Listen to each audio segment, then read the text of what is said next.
Hello, everyone. This is Sean from the Soccernostalgia blog. I have the pleasure to interview Irish freelance writer, historian, and broadcaster Mr. John O'Carroll. Mr. O'Carroll has appeared multiple times on a podcast discussing the history of the Republic of Ireland national team. This is an interview that's separate from a podcast series. This video interview would serve as a companion piece to a written blog presentation on the Irish Free State's participation in the 1924 Olympics in Paris. Hello, John. Always a pleasure. Hello, Shahan. Always a pleasure as well. Thank you. Let's start off with a history lesson. For those out there who may not know, can you briefly discuss the establishment of the Irish Free State as the way the nation would be called from 1922 to 1937? As you know, Shahan, and people may be aware, Ireland had sought independence from Britain for a long number of years. There had been a number of unsuccessful attempts to gain independence throughout the centuries, really, but particularly in the late 18th and early 19th century. But finally, anyway, by 1912 or so, the Irish issue was becoming a headache for British administration. So in 1912, the British government at the time passed a Home Rule Bill, which basically would have given Ireland, or the 26 counties of which is now the Republic, freedom from the UK. Now, this bill, anyway, had to be passed on three successive occasions in Parliament in Westminster. And that did happen in 1912, 1913, and 1914. So, Home Rule, as it was known, was set to be implemented in late 1914, but then the outbreak of World War One shelved ambitions to implement the Home Rule Bill. All that meant that Home Rule was suspended for the duration of the war. Then, at the cessation of the war in 1918, in December 1918, in fact, a general election was held throughout Britain and Ireland, and the party that had become the main nationalist party in Ireland, namely Sinn Féin, they won a resounding majority of seats. They were more or less getting tired of Britain's, what they saw as empty promises at that stage. So in the early 1919, they set up a parliament of their own in Dublin. This was an illegal gathering. The British prescribed it as an illegal parliament. So resulting from that then, a war of independence between Ireland and Britain began later in 1919, and that went on for the following 2 years or so. And by July 1921, the war had more or less reached a deadlock. And it was really kind of a stalemate situation. So the British offered the Irish a truce. So negotiations took place anyway, and finally in December 1921, the Anglo-Irish Treaty was signed, and that gave Ireland, or the 26 counties of Ireland, well, limited independence for a 12-month period from Britain, in that they would have their own government, an army, but members would still have to swear an oath to the King of England. And the six Ulster counties, which is now Northern Ireland, they were excluded from the Free State. They were allowed to remain with the United Kingdom. So, opinion in, shall we say, the 26 counties was divided. Some wanted a 32 county Ireland, and others were of the view that, the 26 counties was the best that could be obtained at this particular time. Because, from a military sense, the Irish were very much depleted. There was little prospect of them at that stage continuing the war against Britain. Many were of the view that this was the best that could be obtained at this particular time. So a civil war broke out anyway between those who were for the Anglo-Irish Treaty and those who were against it. And after about a year of fighting, the pro-treaty side eventually prevailed. Now, this, of course, needless to say, created a lot of bitterness and division, which, survived almost down to the present day, really. But anyway, to go back to the Free State and so on, when the Anglo-Irish Treaty was signed in December 1921, for a 12-month period, Ireland sort of had provisional independence. The full Free State did not kick in until December 1922 because the British insisted on a 12-month, shall we say, interregnum period. Where I suppose the vehicles of proper administration could be, set up and put in place and so on. So by December 1922, anyway, and after a civil war, the Free State, you could say, officially came into being. And from then until 1937, the 26 counties were known as the Irish Free State. Now, from a soccer point of view, well, that's the political and historical background to it. But from a soccer point of view, prior to 1922, there was one football association in Ireland which served the 32 counties, it was said to serve the 32 counties, and that was the Irish Football Association, which was based in Belfast. Now, the clubs from the Republic, there was, shall we say, All-Ireland competitions taking place up to 1922. The clubs in the Republic would have been predominantly based in Dublin by this stage. Soccer really hadn't got a foothold around the rest of the country by then. It was only, shall we say, after 1922 that soccer began to take off in provincial towns such as Cork, Limerick, Waterford, and so on. So up to 1922 anyway, the clubs that would have been in the Irish Free State would have been predominantly Dublin clubs. Clubs such as Bohemians, St James's Gate, Shamrock Rovers, Drumcondra, and a couple of others as well. But they felt by 1922 that they were not getting fair treatment from the IFA in Belfast, in that the IFA was somewhat authoritarian and they wanted sort of the lion's share of the matches and to take place in Belfast, and the lion's share of proceeds from international games to be retained by the IFA to fund the clubs in the north of Ireland.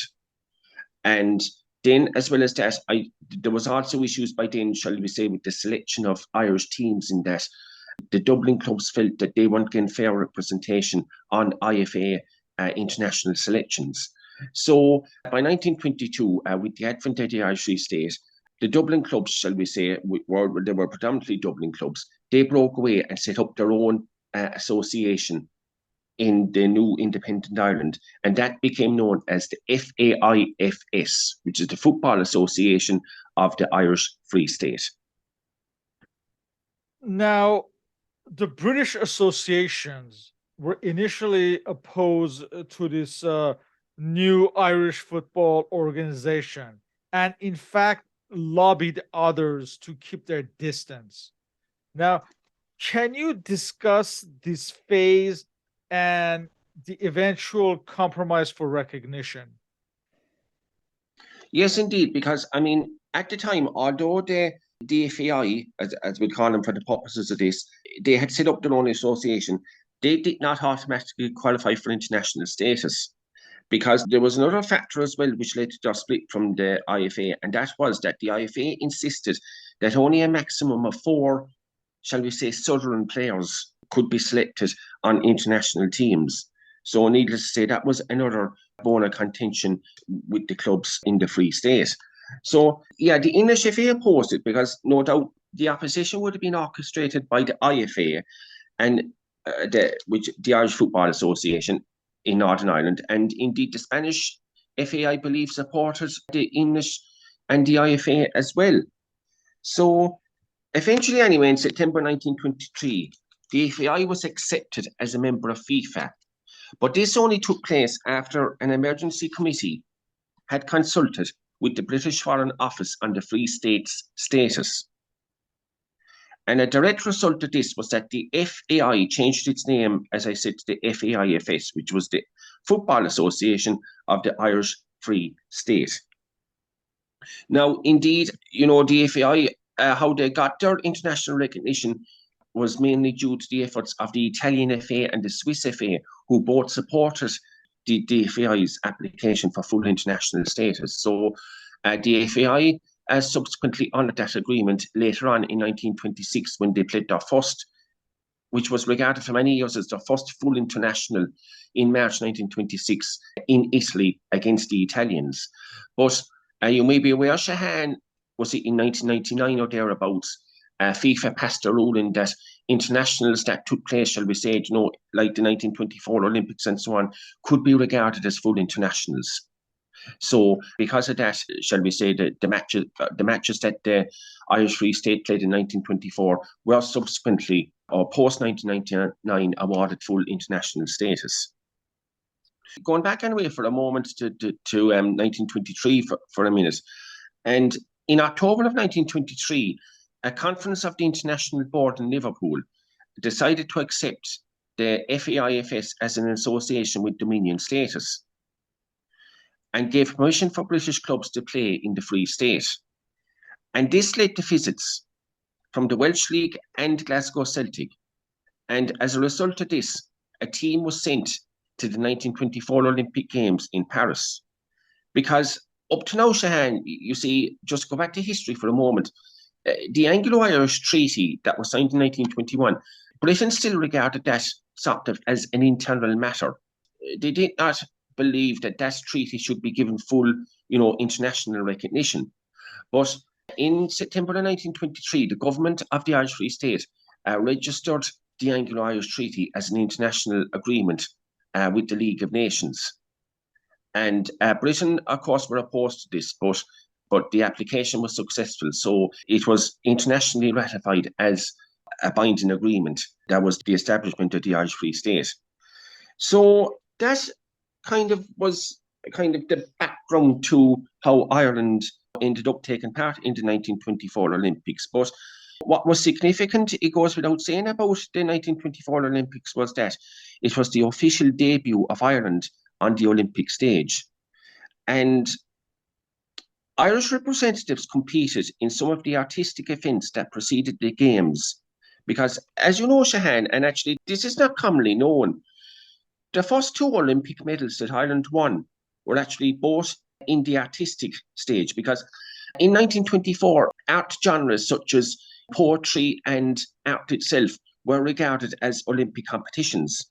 So, for instance, in 1924, you had a famous Irish artist, Jack B. Yeats, a brother of the world-famous poet William Butler Yeats. And Jack Yeats won a silver medal in that 1924 Olympics for one of his paintings of the River Liffey in Dublin. And indeed, there was another Irish nationalist, Oliver St. John Gogarty, and he won a bronze medal in that Olympic Games for a poem he composed about the 1924 Tailteann Games, which was sort of a scaled-down Olympic Games, which was held in the autumn of 1924 in Dublin. But the first sporting competitors anyway from the Irish Free State, as we've seen, were 16 footballers. And they were taken from 4 clubs that were playing in the League of Ireland. Now, they had a double distinction in that not only were they independent Ireland's first sporting Olympians, but they were also the first original Irish senior international soccer team. The breakthrough that facilitated their participation took place in Paris in June 1922, when the IOC recognised Ireland as an independent nation for Olympic purposes. And while the election of Irish Representative John J. Keane as a delegate to the IOC signalled the arrival of Ireland on the Olympic stage, there was still a lot of political and administrative work to be completed before the footballers could make their debut. Because at this time, as we've seen, there were 2 significant players in the administration of international football, namely the International Football Association Board, or the IFAB, which, of course, as you know, is comprised of the English, Scottish, Welsh, and Northern Ireland FAs, and also FIFA, of course, which had been newly established.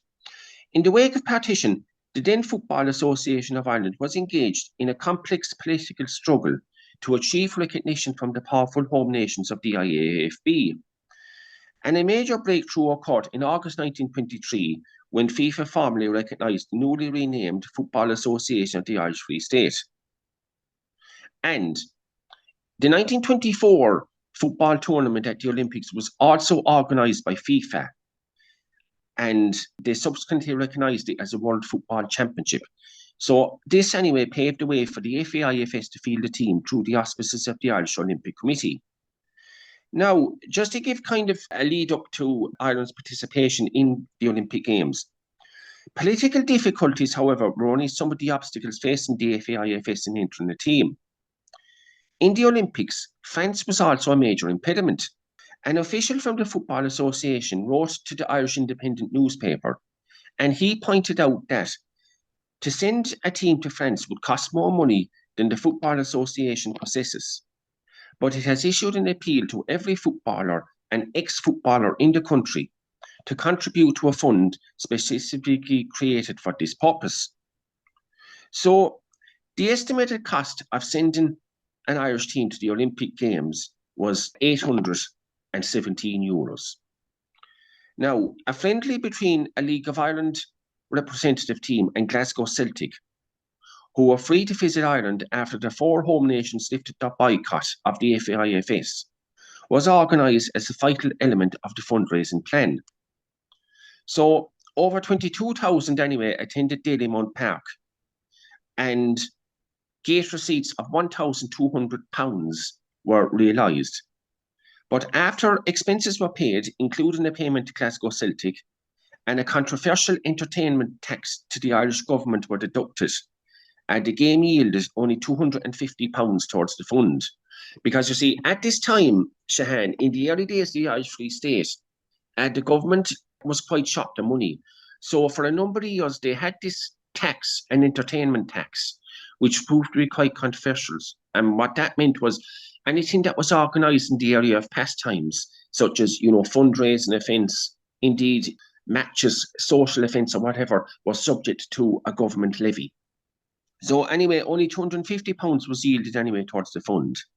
So before the Olympics, there was even a suggestion that the team might not have sufficient funding to remain in Paris if Ireland was to progress to the later rounds of the competition. Despite the difficulties anyway in raising the finance, preparations continued, and clubs were requested to nominate eligible players and players that were also available. And 2 trial games were organised in Dublin in late April and early May, after which a 16-strong squad was named, including 5 players from Athlone Town, Bohemians and St James's Gate, as well as a lone representative from Brooklyn, who were then a League of Ireland club. Brooklyn obviously was based in Ireland, and not to be confused with the American Brooklyn. The official list sent to the French Olympic Committee also included 6 other players who did not travel. So on the 24th of May anyway, Saturday the 24th of May, the adventure began when players and officials departed from Westland Row from Dunleary to Holyhead by ferry. After an almost 48-hour trip, which was quite grueling, the squad set up base in a city centre hotel rather than in the official Olympic village. Disagreements over the definition of amateurism had meant that the UK football associations did not participate in the Olympic Games. Nonetheless, the football tournament, which comprised of 22 teams, was a major event in the history of football. Their experiences of running the event in 1924 and the difficulties relating to amateurism persuaded FIFA to ultimately organise their own World Championships, which of course became the first World Cup, which was held in 1913 Uruguay. And indeed, Uruguay triumphed in the 1924 Olympics, Shahan, as you know, and 7 of the Olympics Uruguayan squad that triumphed in Paris were also among the winners of the first World Cup 6 years later. And in Paris, which was another significant event in, shall we say, the early days of Irish independence, the Irish contingent laid a wreath at the tomb of the unknown soldier, and they formally unfurled the tricolour flag, the green, white and gold flag, at the Arc de Triomphe. So that basically, anyway, Shahan, was the build-up to the Olympics and how the Irish team actually, ended up going to Paris to take part. Now let's look at the first match. The first match was on May 28th at Paris at Stade Colombe against Bulgaria. We should mention that the Irish team was managed by Charlie Harris. So for this first match, that at the time was not considered the first official Ireland match, you have the following lineup: Patrick O'Reilly of Athlone Town, Herbert William Joseph Kerr of Bohemians, Jack McCarty of Bohemians, Joe Dykes of Athlone Town, Ernest McKay of St. James's Gate, Tommy Muldoon of Athlontown, Michael Farrell of St. James's Gate, Deanie Hannon, the captain from Athlontown, Patrick Duncan of St. James's Gate, Joe Kendrick of Brooklyn, and John Murray of Bohemians. The Irish Free State would win this match 1-0 through goal by Patrick Duncan in the 75th minute.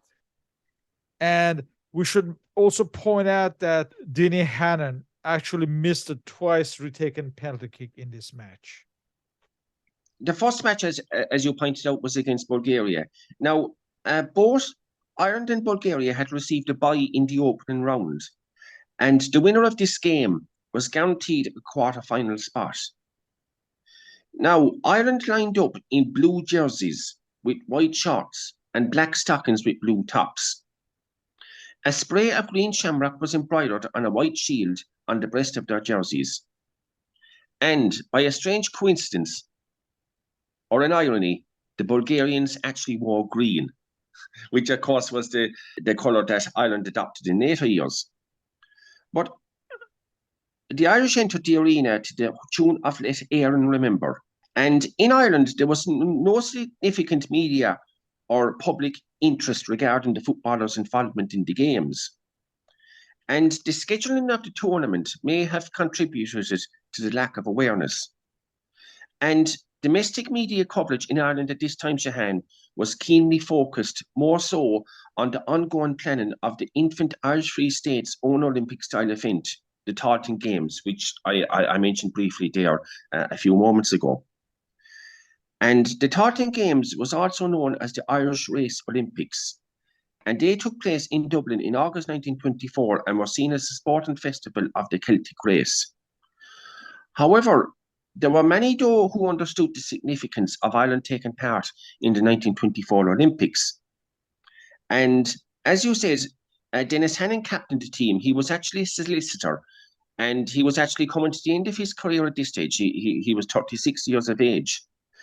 And he was an inside forward who spent most of his career with Bohemians. And indeed, just 2 months prior to the Olympics, he had scored the winning goal for his hometown club at Lone Town when they won the Irish Free State Cup, which is now the FAI Cup, which is the domestic cup competition for clubs in the League of Ireland. And the significance may have been lost on the Irish public back home, but in Paris there was no mistaking the sense of occasion in the air as the team went through the preliminaries. The referee later commented that he had never seen a more nervous bunch of players if history was in the making. And indeed, there were few to see it. The match was played in the Stade de Cologne, which had a capacity of 45,000 people. But the attendance for the Ireland-Bulgaria game was just over 1,600, and that included in excess of 1,100 complimentary tickets. So the atmosphere was somewhat surreal, and Ireland performed kind of rather sluggishly by all accounts in that they struggled to deal with the occasion, the hard ground conditions, the unfamiliar tactics of their opponents, and what was described as almost unendurable heat. But Ireland, anyways, got into their stride as the game went on. The Bulgarian goal enjoyed a charmed existence, and 3 times Ireland struck the woodwork. So it fell anyway to centre forward Paddy Duncan, to finally break the deadlock and register Ireland's first international goal in 75 minutes when he thumped home a Murray cross from a position that numerous newspaper reports judged to be offside. One of the Irish media outlets remarked that Ireland had failed to capitalise on a series of opportunities, and the score did not represent the true run of the game or the superiority of the winners. The official Olympic report said that the contest was close, and while Ireland were more scientific in their play, they could not translate their superiority and had prevailed thanks to a fortunate goal. So all that meant that Ireland anyway progressed to a quarter-final game against the Netherlands. Speaking of the players, we mentioned Deanie Hannon, the captain, the first captain of Ireland. He had represented the Ireland national team, the IFA, from 1908 to 1913 already. So he was the first player to play for both Irelands, it seems like. Let's also discuss some of the other players. The goal scorer, Patrick Duncan, Jack McCarthy, Tommy Muldoon, and Joe Kendrick. As far as Duncan, we know that he was nicknamed Dirty. He was a player for St. James's Gate, and he would only play in these matches in 1924, but no more. What is known about Jack McCarthy? Jack McCarty was an Irish footballer. He played for Bohemians in the League of Ireland during the 1920s and 1930s.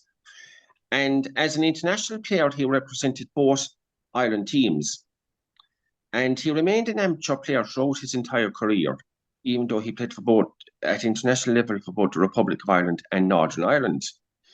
Now, as we've already discussed, when he played international football during the 1920s, there were two Ireland teams chosen by two rival associations.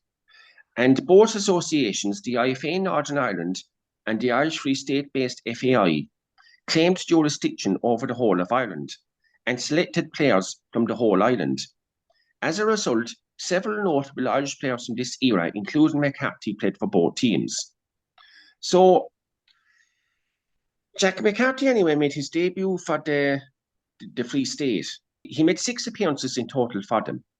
And the first 2 of these appearances took place at the 1924 Olympic Games. He made his debut anyway in the game against Bulgaria. And he also played in the following game, which was a quarter-final against the Netherlands. After the Olympics, then he played in a friendly against Estonia. And then in 1926, when the Irish Free State established a fully fledged international soccer team, he played in the 1926 game against Italy.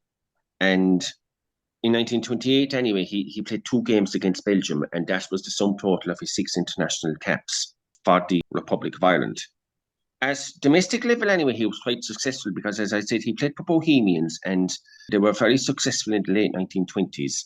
And he lived, I believe, up to 1958 or thereabouts. So that's Jack McCarty. Tommy Muldoon, then, he was an Irish footballer as well, and he played for Athlone Town, and he also actually played for Aston Villa. And again, he played for Ireland in the 1924 Olympic Games. And what brought him to the prominence in Ireland was that up to 1924, he'd been playing with Athlone Town, and that year they won the FAI Cup. So that meant that himself and 4 other Athlone Town players were selected in the Free State squad for the 24 Olympic Games. And following his performances at the Olympics, he signed for Aston Villa, and he went on to make 34 first-team appearances over the next 3 years. In September 1927, he moved to Tottenham Hotspur, but he failed to make the first 11. And in July 1929, he returned to the Midlands, and he played a number of games, league games for Walsall. But going back anyway to the 1924 Olympics, he made 5 appearances for the Irish Free State in total. And again, he made his debut against Bulgaria in that match on the 28th of May. Also played against the Netherlands, and then after the match against the Netherlands, he played the friendly against Estonia, and he played another game subsequently against the United States. And his last international appearance then was in 1927, when Ireland lost to an Italian B team. In his last international anyway, he was injured during the game, and that kind of limited his involvement in that game because, as you know, in those days, substitutions had not come into play. So if you got injured during a game, you either had to play on with your injury, or you had to come off, which meant that your team was a man down. Yeah, so that was Tommy Muldoon. So the other Athlone Town players, as I mentioned anyway, that would have played with him in 1924 were Dinny Hannon, that we've mentioned, Frank Gint, Paddy Riley, and John Joe Dykes. They would have been the 5 Athlone Town contingent of players. And the last player we talk about is Joe Kendrick, who's playing for Brooklyn. He actually joined Everton afterwards, but would later return to Ireland in the 30s. He played for the national team into the 1930s, and was a member of the team during the 1934 World Cup qualifiers. And he also, of course, played a now defunct team, League of Ireland team in Dublin. They were called Dolphin. Yes. Yeah, yeah. And in actual fact, just as a side note to that, a Dolphin remained in existence in the League of Ireland up to 1937 because Dolphin withdrew from the league in 1937, and that paved the way for Limerick FC to enter the League of Ireland in 1937. So that's just a little side note to Dolphin. As you can appreciate, Shahan, you see kind of information about these footballers, almost 100 years on, is quite sketchy. Yes. Because international football wasn't documented extensively in those days as it was in later years. So now we come to the next match, the quarterfinals on June 2nd against the Netherlands. So again, this was played at Stade de Paris at Saint-Ouen. For this match, Ireland started with Patrick O'Reilly of Athlontown, William Joseph Kerr of Bohemians, Jack McCarty of Bohemians, Ernest McKay of St. James's Gate, John Joseph Dykes of Athlontown, Tommy Muldoon of Athlontown, Michael Farrell of St. James's Gate, Deanie Hannon of Athlontown, Patrick Duncan of St. James's Gate, and Frank Gent of Athlontown, and John Murray of Bohemians. So Frank Gent replaced Joe Kendrick in the lineup from previous match. The Netherlands would win 2-1. Oak Formanoy scored in the 6th minute before Frank Gent tied the match in the 32nd minute. The match would go into extra time, and again, Oak Formanoy would score the winner in the 104th minute. And Ireland were eliminated from the Olympics. Yes. Yeah, that's right. And Ireland, anyway, they certainly won great crowd pullers in this tournament because we spoke about the low attendance at the Bulgaria game. But apparently, the attendance at this game against the Netherlands was even smaller. There was 893 paying customers and also 613 complimentary tickets were issued. So that would give a grand total maybe of, 1,500 people or thereabouts. And indeed, the attendance at the two Irish games, they were the two lowest attendances in the entire football tournament. Now, for a quarter-final, apparently, by all accounts, it was an astonishingly open game. Both sides attacked throughout, and the Dutch, of course, went into an early lead, and Ireland equalised. Holland dominated the second half, but stout Irish defending ensured that extra time was required. And in extra time, apparently, it was the turn of the Irish to take charge of proceedings, but against the run of play, former eye for the Dutch struck again just before the interval in extra time. And the second period of extra time, apparently, it represented one long struggle for Ireland to equalise, but the Dutch held on to reach the semi-finals, and the Dutch actually, they were beaten in the semi-finals 2-1 by Uruguay, who turned out to be the eventual winners. And Deanie Hannon, anyway, later remarked that he'd never seen such a disappointed team. But of course, even though Ireland were out of the Olympics, this wasn't the end of this particular group of players, Shahan, because they did play two friendly matches when their Olympic adventure came to an end. So on June 3rd, they played a friendly again in Paris at Stade de Colombes against one of the other eliminated nations, Estonia. So for this match, Ireland, we have Patrick O'Reilly, Thomas Murphy of St. James's Gate, Jack McCarthy, John Thomas of Bohemians, John Joseph Dykes, Tommy Muldoon, Chrissy Robinson of Bohemians, Charles Dowdall of St. James's Gate, Patrick Duncan, Frank Gent, and John Murray. Ireland won this match 3-1. Duncan scored in the 15th minute, Robinson in the 48th, and Gent in the 69th. And Estonia had tied the match through Oscar Opras in the 37th minute. Obviously, Shahan, the Irish anyway, they were going to make full use of their kind of, time together as a team and their time together in Paris in that, they arranged a friendly at quite short notice against Estonia the following day. So yeah, you gave a good account of the game there. It ended up in a 3-1 win for the Irish. So on the following evening, then the 4th of June, Cercle Athletique de Paris, and I hope I've that pronounced correctly. They were a Parisian club with strong Irish connections. They hosted a formal dinner for the Irish delegation, and this dinner was actually attended by Jules Rimet, who, of course, the then president of FIFA, and after whom, the World Cup trophy was later named. So, newspaper reports referred to a soldier's son being lustily seen late in the evening. And of course, a soldier's son, of course, in later years became, the Republic of Ireland's national anthem. Now, there was a pleasant postscript to Ireland's involvement in the football tournament when, as you know, Shahan, after the Olympic Games, the United States soccer team stopped off in Dublin on its return from Paris to take part in an international friendly. Yes, this was on June 16th at Dublin at Delymount Park. So this is the first match hosted on Irish soil by the national team against the United. So this was against the United States. In goal, you have Francis Collins of Jacob FC of Dublin. You have Herbert William Joseph Kerr, Thomas Murphy, John Thomas, Patrick Duncan, Tommy Muldoon, Michael Farrell, Charles Dowdall, Edward Brooks of Bohemians Dublin. He will score a hat trick in this match. Mm. And Anthony Hunston of Jacob FC Dublin and John Murray. For this match, the captain was Herbert Kerr.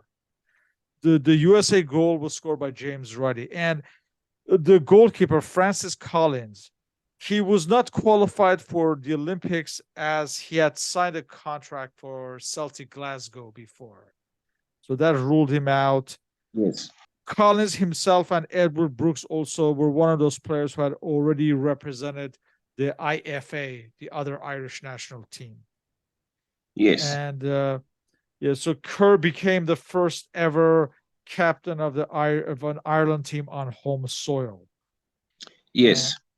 Yeah, that's absolutely right, Shahan. And just to talk for a moment about Herbert Kerr. He was also known as Bertie Kerr.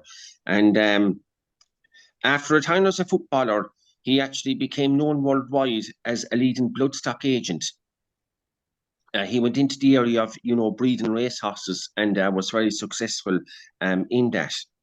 He started playing for Bohemians in 1914 and continued to play for them until 1927.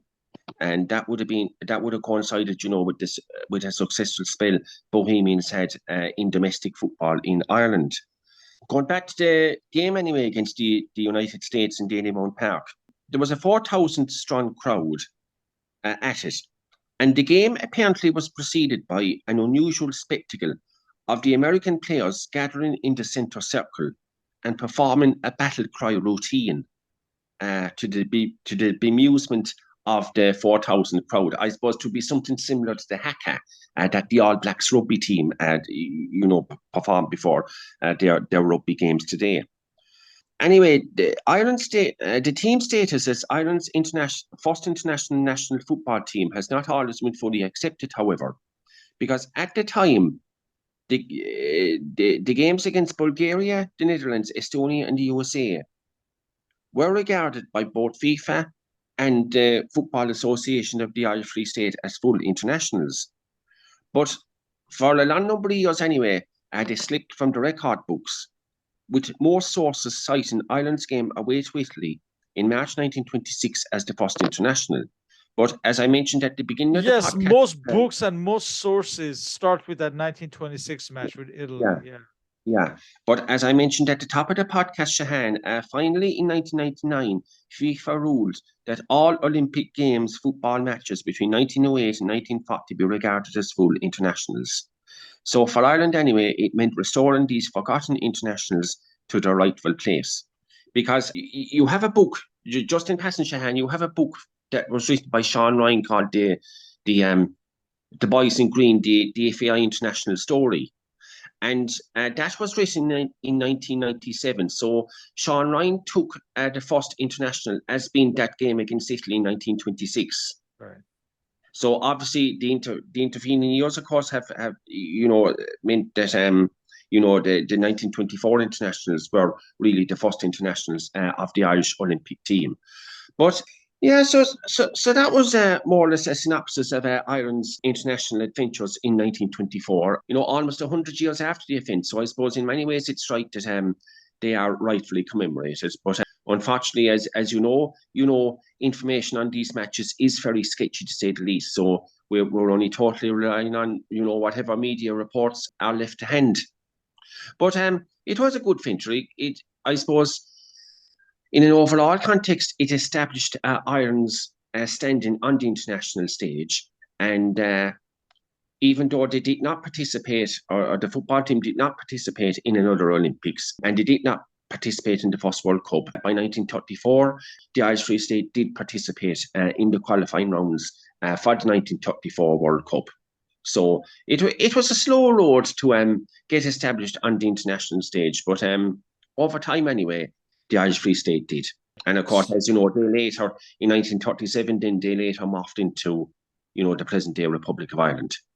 So, in closing, as far as the legacy of this 1924 Olympics, what was its immediate impact at the time as far as the growth of the sport?